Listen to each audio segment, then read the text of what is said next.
Okay, addition and subtraction with scientific notation. As you'll probably remember, each number that's written in scientific notation has two parts. This, which we can call the coefficient, or the mantissa, and this 10 raised to an exponent, we can just call the power. When we do addition and subtraction problems with scientific notation, we hope so hard that the powers are the same because it makes the problem much easier. But if they're not the same, it isn't the end of the world. I'll show you how to solve those problems too. Let's look at this. It's an addition problem. In this case, the first thing I always want to look at is the powers. And since they're the same, 10 to the fifth in both cases, I'm set.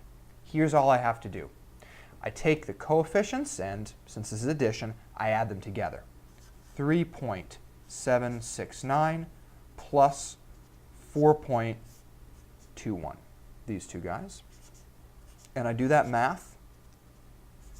And now, since the powers were the same, all I do is bring this power down, 10 to the fifth, and use it in my final answer.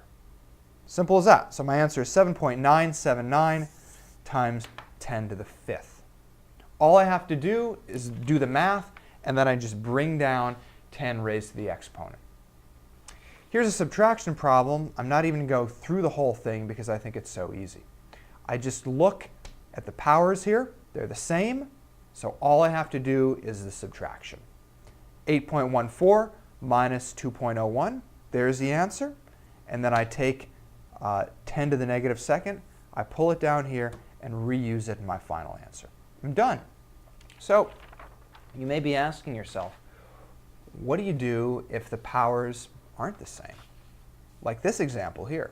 I have 10 to the fifth and I have 10 to the sixth. Well, I can't add these together until the powers are the same. So what I'm going to have to do is change around the exponents on one of these numbers so that both have the same exponent on 10. Now, how am I going to do this? You may remember these rules that we talked about earlier. If I move the decimal place right or left in a scientific notation number, that changes the exponent on 10. So we can reverse that. I can change this 10 to the fifth to 10 to the sixth by moving the decimal place to the left. Here's what I mean. I take the decimal place and I move it one spot here to get 0.758. Well, according to our rules, when I move the decimal place to the left, the exponent on 10 gets bigger.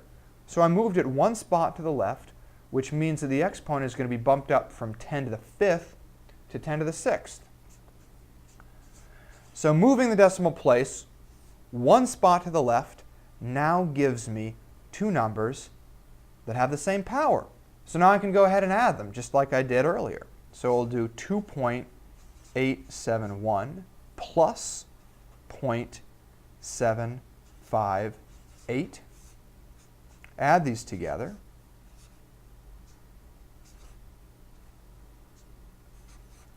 .629, 10 to the sixth in both cases. So I just bring it down and reuse it.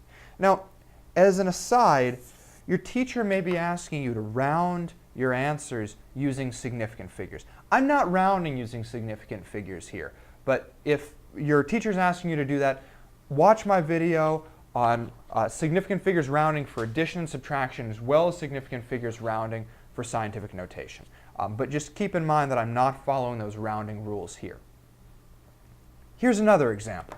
We have 10 to the negative eighth, 10 to the negative 10th. In order to subtract them in this case, I'm going to have to rearrange some decimal places so that the exponents are the same. Well, I can do the same thing that I did earlier. If I move this decimal place to the left, it can bump up the exponent on 10. So I can go from negative 10, negative 9 to negative 8 up to by moving this to the left two spots. So my new number is going to be 0.0572, and since it was over 2 to the left, it will be up 2 on 10 times 10 to the negative 8th. Now both of their powers are the same. So since this is a subtraction problem, I'll just go ahead and subtract the numbers. So I have 2.9 0.0785 minus 0.0572. Do that math. There's the answer for the first part. And now I just take 10 to the 8th and bring it down here for my final answer. And there we have it. We're done. Now, another problem that people sometimes have when they're adding or subtracting scientific notation is they get a final answer that is not written correctly according to the rules of scientific notation. Let me show you what I mean. Let's take this example. Well, we're in luck in one sense, because when we look at this, the powers are the same, so all I have to do is a subtraction. I don't have to worry about moving the decimal place to get exponents that are the same on 10. So take 4.86 and subtract 4.72, and I get 0.14. So I could write an answer like this, 0.14 times, bring this down, 10 to the third. But that can't be my final answer. Here's why. Scientific notation, as you may remember, always needs to be written with one number, one digit to the left of the decimal place, then you have the decimal point, and then you have everything coming after it. Here, we don't have anything to the left of the decimal place, so it's not written correctly. What is 0.14? I want to write as 1.4. That would then be correct. So in order to change 0.14 to 1.4, I want to move the decimal place over one spot to the right. When we move the decimal to the right, according to this rule, the exponent on 10 goes down. I moved it one spot, so it's going to go down 1 from 10 to the third to 10 to the second.